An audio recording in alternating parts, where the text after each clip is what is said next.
This video is sponsored by OneFootball. OneFootball's app makes it easy to keep up to date with transfer news, scores and stats all in the one place. To download the OneFootball app, click the link in the description. The app is free. To watch more of this video, get over and join us on Patreon. We thought we'd talk about Andre Gomes and Kurt Zouma. Because there was, to be fair, in the last couple of weeks, there's been a hell of a lot of talk surrounding these two players. You know, every day in the daily, we seem to have been featuring something about them. Over the weekend, there was rumours, well, not rumours, there was articles suggesting that Arsenal were interested in Andre Gomes and were monitoring the situation. There's obviously been Spurs monitoring the situation, Inter Milan looking at the situation, and that's fine. That's a quite easy one. Because Barcelona have basically said he's for sale, and they've basically said 17 million is the minimum, and so that's dead easy.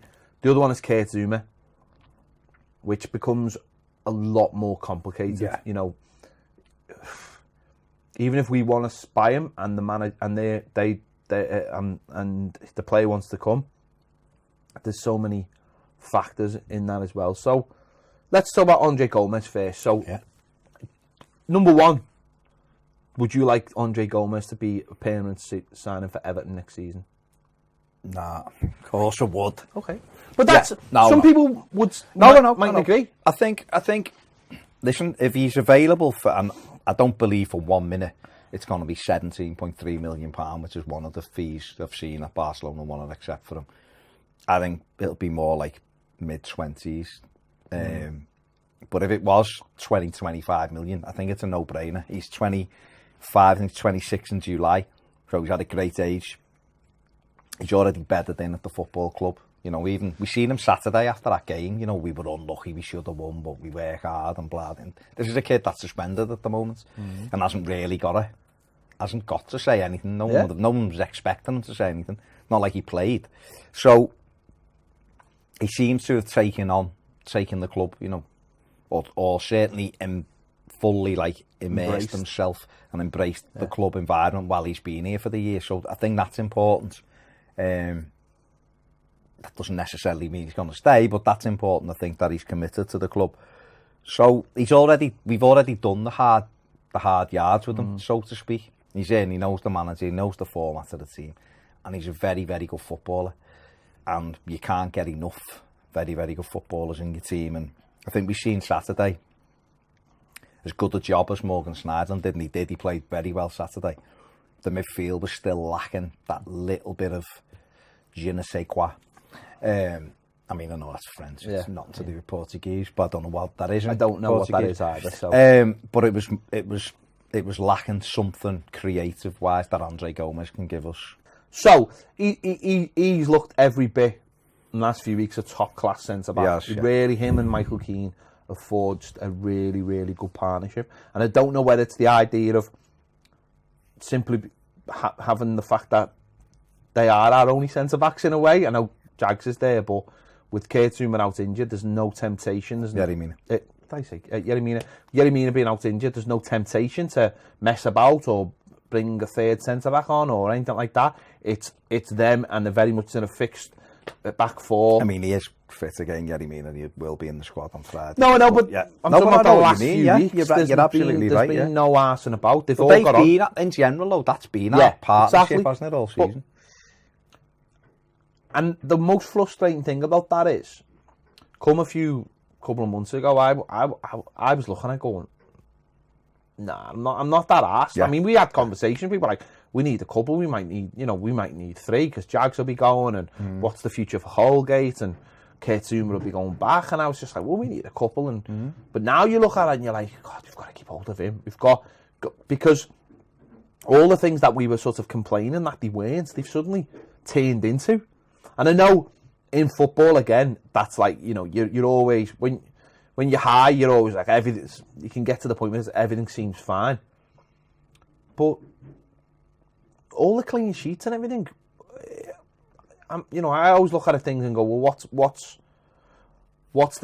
are the levels of you know, you play well for a period in the season and you play poorly. Well, if you play poorly for a longer spell, then that's more likely to be your average. But we've got now the fourth best clean sheet record in the Premier League, and it's been, you know, these two have been down to it. But in the last few weeks, as footballers and as just wanting to win everything and not concede goals, because I think that's been a big thing for us in the last few weeks, is you can see players don't want to concede goals. They do not want to give up goals. Now, it's a big thing. Clean sheets are, you know, they're like, that's us scoring a goal for defenders and the goalkeeper, and they've all just got like a mindset. Seen it with the keeper recently as well. A bloody while. Like. No, it has took a while, and we were criticising them while it wasn't happening. So, you know, they deserve a pat on the back while it is happening. But it's a complicated situation, isn't it? But I mean, Everton clearly want to sign him. Let's get that right. They clearly want. They've made noises of wanting to sign him, but unfortunately, it's in the hands of other people at the moment. Yeah, I mean, 7 clean sheets in 9 games. You know, in fact, with Keane and Zouma, in fact, the only game that they weren't the partners, well, the 2 games they weren't the partnership for, we lost one of them, which was at Fulham when Keane didn't play. You know, obviously we won the week before against Arsenal, but they've been brilliant. They've been our partnership for most of the season, really. Once Zouma got in the team. Come on, didn't he, at Bournemouth, and then I think he was in the week later against Huddersfield. And he's played 32 games for us. I'm like you. Listen, in February, I wouldn't have been bothered if he didn't come back.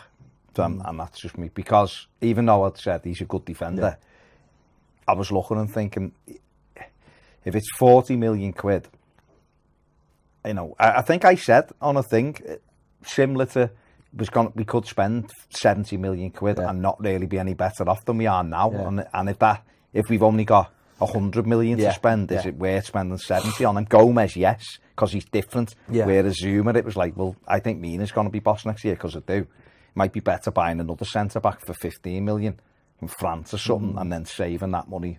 But now, seeing what he's been like in the last few weeks, you're right, he's done. Him and Keane have almost watched our videos and they've almost had that discussion with the manager of what they should be doing and almost gone to that next level of like, we do defend properly, we do kick it into the stand now if it's to get it out, and then we defend, you know, the goalkeeper.